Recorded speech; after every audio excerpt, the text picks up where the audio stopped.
Valley. And today we're very fortunate to have Dave and Ramchan. Where are they? Oh, there. Hi. There. And also Bryan Catanzaro here with us, sharing their experience, and what they've done was deep neural network training on the GPU. It's a very hot topic, and the room is getting warm already, I feel.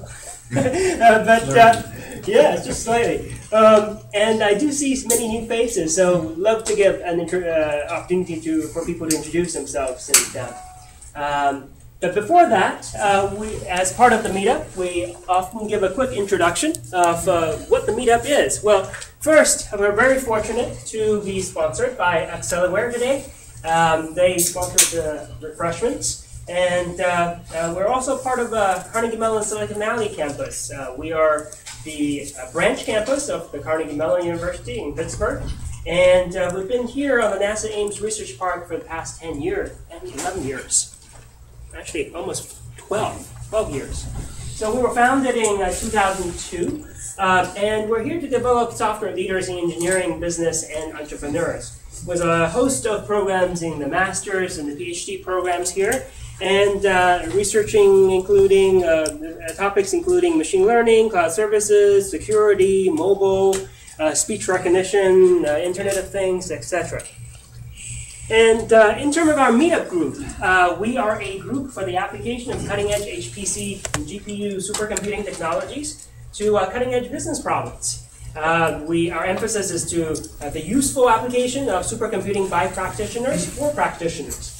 And we have sister groups all around United States. Actually, the New York number is quite a bit larger than that, over 1,000 now, and Silicon Valley is actually over 800.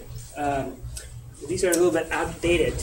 But we are often sponsored by our sponsors for the refreshments. So when you come to hear the talks, you always have some refreshments to keep you awake and keep you fulfilled.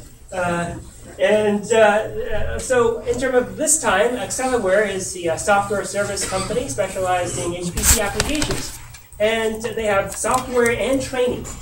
In terms of software, they have seismic imaging and modeling and electromagnetic simulation software, and they have some consulting services for software development, porting, optimization, code commercialization, mentoring, etc.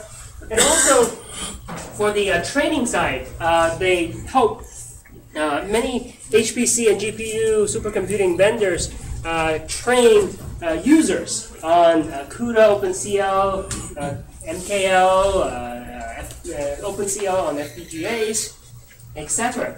And as part of the sponsorship, they also provide this $350 off the registration for any of their public training courses. And I'm going to be posting these slides online, so you can get that promotion code if you are interested. But in terms of the ongoing courses and upcoming courses, there's a few coming up in the second and third quarter of the year. In CUDA, OpenCL for FPGA, that's always an interesting one. We had some speakers here who were talking about using OpenCL on the Altera FPGAs, and that's part of that. And if you can't find a location to suit your needs, they also have private trainings, and we actually had some inquiries about companies looking to have a private training for 20, 30 developers on site that they can provide. So that's about our sponsors. And if you missed us last month, what we talked about was streaming similarity search over 1 billion tweets. It was a talk by Narayanan Sundaram, one of the researchers at the Intel Research Labs. Also happens to be one of my fellow PhD students at UC Berkeley a few years ago. And we had some very profound responses after that, with 5-star review about he had some very smart algorithms to share. And if you wanted to review that or see that, we actually have some video online for that talk. So thank you very much for providing that out. And for today, we have our two talks. The first one is by Ersatz Labs. How should I pronounce that? Ersatz Labs. German. Yes. Yes. And you explain why Ersatz later, right? Sure.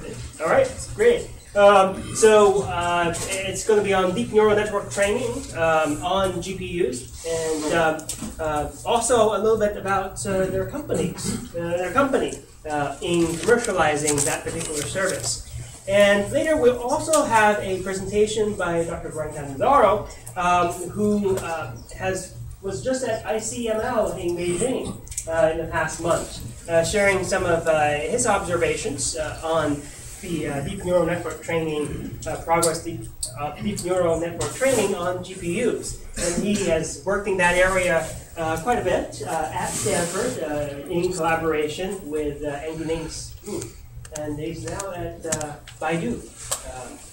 So with that ahead, at this point in the Meetup group, we all often share a little bit about what happened in the past month to help us catch up, and also provide an opportunity for everyone to share anything they noticed about the area of HPC and GPU supercomputing in the past month.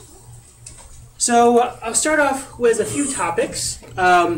One is the International Supercomputing Conference 2014 in Germany. Was anyone there at the conference this year? All right. Everyone was probably watching World Cup instead. Well, they did pretty well in Germany. But for this time, it's also a pretty large-scale conference with 300 expert speakers, 156 exhibitors, about 2,500 attendees from 50 countries. And it's also the opportunity for them to be announcing the top 500 supercomputing centers as a biannual, semi-annual event. What was interesting there were the choices of keynotes that was presented there. So there was one about large-scale computing in biomedicine and bioengineering, which are where some of the new areas of use of supercomputing. And then there is a talk that elaborated on the connection between the supercomputing side and the big data side, which is a topic that we've been talking about a little bit in this meetup as well. There is the traditional HPC achievement and impact talk, Personal Perspective by Dr. Thomas Durden. And then also this one last talk by Bryan, was Brain-Derived Computing Beyond von Neumann, Achievement and Challenges by Dr. Karl-Heinz Mia. So anyone has taken a look at those keynotes? Did I miss anyone? All right. Well, if you haven't, and if you're interested in any of those topics, you might want to check them out online. So at that event, what was announced is top 500 supercomputers in the world. And actually, if you look at the top 8, none of them changed. It's the same list actually from January, or actually December 2000. December or January that we announced the other one? That's November. November 2013. Yes. So it's actually the same list. What at the top is still the Tianhe Milky Way 2 from China, and a few from U.S. and one from Japan. But what was interesting was the diversity of machines that were at the top of the top 500 supercomputing centers. The top one being Intel and the Xeon Phi, and then the second one being the AMD plus NVIDIA Kepler GPUs. The fifth one are the Blue Gene chips, and based on Blue Gene chips, and the fourth one is actually Spark 64. Architecture. So now there's quite a bit of variety near the top of the supercomputing centers, the top supercomputing centers. And what was interesting was that, just for this year, you see that it's staying flat, but there has been some announcements, I think a few months ago, from Tianhe about how that cluster is going to be upgraded soon with the newer versions of Xeon Phi. And actually, Intel was quite annoyed that they announced what their peak performance is going to be, and anyone who has been following the space would have seen that as the new specs for the new versions of the Xeon Phi. But Intel hasn't announced that yet, and they announced it first. So there was a little bit of friction, but we will see continued change at the top of that list. What was also interesting was the amount of accelerators, the GPU accelerators, that were used in the top 500 supercomputing centers. And what we clearly see was that, about 65% of the supercomputers actually uses the accelerators. And a growing portion of it is actually using the Intel Phi machines as well. But the NVIDIA GPUs is still the majority. And in terms of the CPU part, we clearly see the dominance of Intel chips, the chip for the supercomputing centers.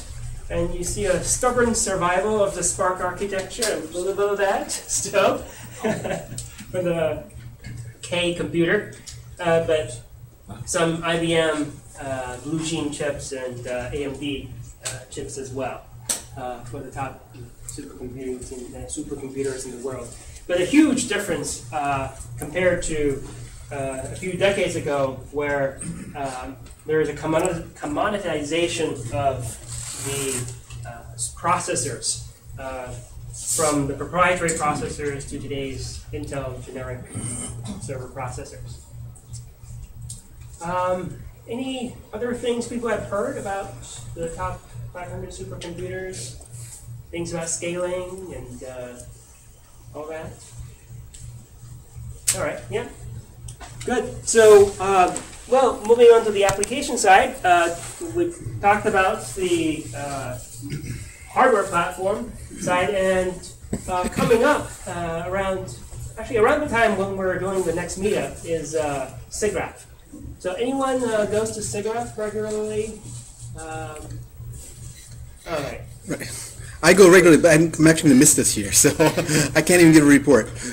Well, does that mean you're going to be able to make it to the meetup? That's right. I have my priorities set. There you go. But if anyone is still open to, still interested in going to SIGGRAPH, which is the premier conference on computer graphics and interactivities, I think that you can still register until the 18th of July. So there's still a few days if you want to go.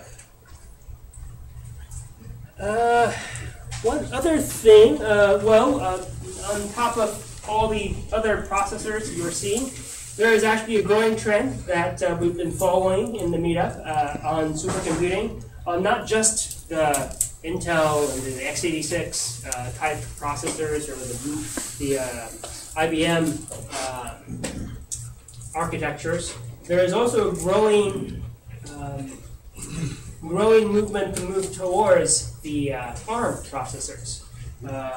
So Russia the Russians are developing their own line of microprocessors using the 64-bit ARM chip for using government and for using governmental computers and servers. So China has tried this quite a few years back with developing its Godson, thank you, Godson processors. But recently we haven't heard too much about them using those processors for their high-end supercomputing centers. But Russia is also trying to develop its own, but I think it's making a smart move in working with a well-established architecture that there is a good ecosystem of software on top of that. And they have a particular contractor that's going to be using or going to be building these chips. And specifically, if anyone's interested in the specific design, it's a Cortex A357 design running at 2 gigahertz. which is already a pretty decent baseline processor for a lot of supercomputing needs, especially when there's GPU accelerators that people can depend on. Question? Yes? So why would they do that? Is it from a security point of view or is it from a cost point of view? Anyone care to comment? My understanding was that the random number generator in some Intel architectures that had been fabricated were found to be a bit faulty, and some concerns were raised in various countries, Russia being one of them. They should possibly look into it. Any other comments about that? Any Russians in the room that understand the culture? Well, I would say like it's definitely true. People are concerned about security, but I think also countries like Russia and China really want indigenous technology that they can call their own, and to sort of jumpstart an ecosystem of technology companies. So the government likes to invest in these sorts of projects. Absolutely, yes. There's definitely that aspect of this. Yeah. Yes. Just the way that they operate, I'm not Russian, but just the way that they operate, they'll never deploy anything military if they can't reproduce 100% on their own soil. Interesting. And then one more corollary question. Will it be kept within Russia or will they sell it to other countries as well? That's also another great question. I'm not Russian and I have no idea. Just curious. Yeah. But those are good questions to ask. And then, other than top 500, there is also the green top 500 that people have been keeping track of since a few years ago. And what was interesting was NVIDIA has been announcing that their GPUs are going to be power efficient. And you actually can see that with many of the top supercomputing centers that deployed their technology. The top 15 systems are accelerated with NVIDIA Kepler GPUs. So, yeah, looks like it does seem to be a pretty power efficient version. And then also for the number 16 system is accelerated with the Xeon Phi. So just having the graphics card in there does have certain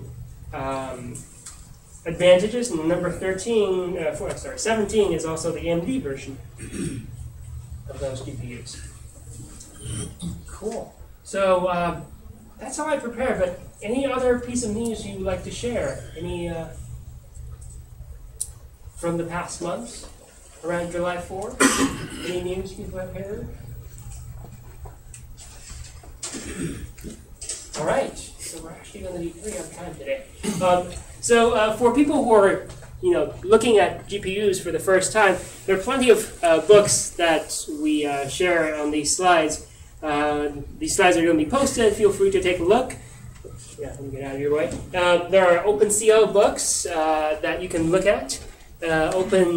CUDA books, some good reference books that is a great starting point. And also parallel computing software pattern books that you can reference. So at this point, we'd love to hear a little bit from the people who are joining us for the first time. Please share with us who you are, why you're interested in the Meetup groups, and anything you would like others to know a little bit about you. So anyone here for the first time? Around here? All right, please, go ahead and start. Yes, go ahead. Yeah, I'm Uday. Feel free to stand up. Hi, I'm Uday. I work for this company called Delphi. It's an automotive tier 1 supplier, and we are interested in use and applications of GPUs for things like driver state monitoring and safety applications. So that's why I'm here. Thank you. And if you're interested in any of the things that they're working on, feel free to grab them and connect with them. Anybody else here? Yes. So I'm Shane. I'm just here to see if I can increase my IQ a few points. Yeah, I have a lot to share. I come from an embedded background, and I like to dip my toes into new domains. Great, thank you. Yeah, please. Hi, I'm Victoria. I'm an intern at NVIDIA right now working on rural libraries. And normally I'm a grad student full-time. Great, thank you. Anyone else here joining us today? Yeah. I'm TK, actually here to understand a little bit more on the graphics application and deep learning.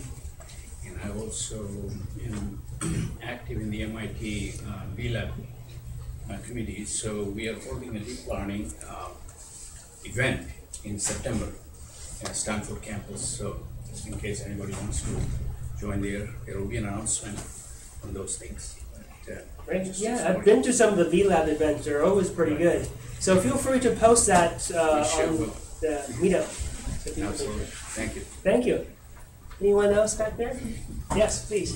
Hi, my name is Guha. I work with Vishal Vaidyanathan, who some of you may have heard speak at this Meetup. So we've been putting together a cloud platform offering various high-performance algorithms as a service. Thank you. Anyone else up there? Oh, here. My name is Olga.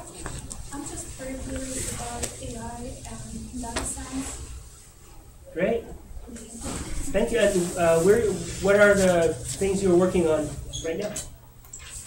I'm working on my private projects. Okay. Thank you.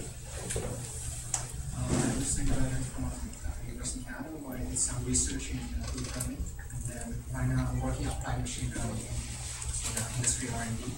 So Great. I'm just curious about scaling infrastructure. Thank you. I'm Ersatz. I'm an undergraduate studying at UT Austin right now. Thank you. My name is Ahmed. I work at Symantec. I don't work on the GPU application deadline, so I'm there to learn. Thank you. Anybody else? Yeah. My name is Oscar. My background is physics and lasers and optics. I'm looking at applications for supercomputers for a project I'm working on with a startup. We've been doing lasers and optics 15 plus years. I'm also looking for a startup to join if anyone's looking for physics guy. Thank you. Here. Oh, were you going to introduce yourself? Oh, sure. I am Bryan Rogowski. I build mobile OCR for Asian languages. Thank you. I'm Dylan Newman. I'm an older signal processing guy from way back when. Did product and stuff like that. I'm doing it now. Machine learning, it's exploded over the last 20 years. It's really quite fun. So just getting into that and having fun. See what you got there. Thank you. Thank you for joining us. You went up there, yeah? I'm a software engineer, so we work on embedded systems, programming.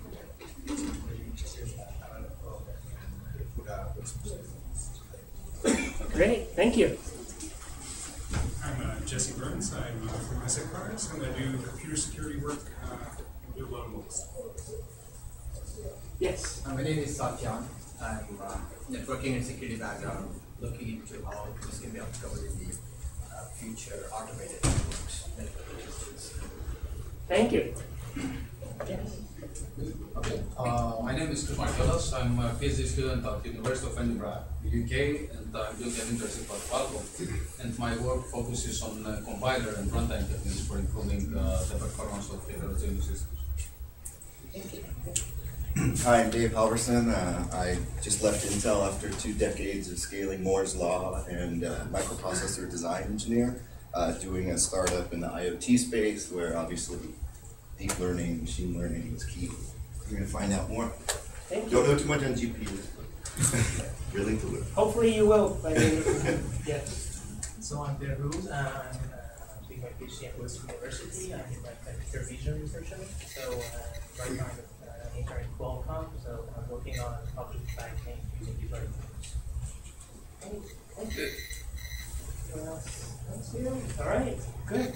Well, thank you. So now for all those of us who have been coming here regularly, now you have heard some of our new members. Feel free to reach out and introduce yourself. We're going to start the next talk very soon, in another 5 minutes. Feel free to grab a drink, and there's more chairs over there. So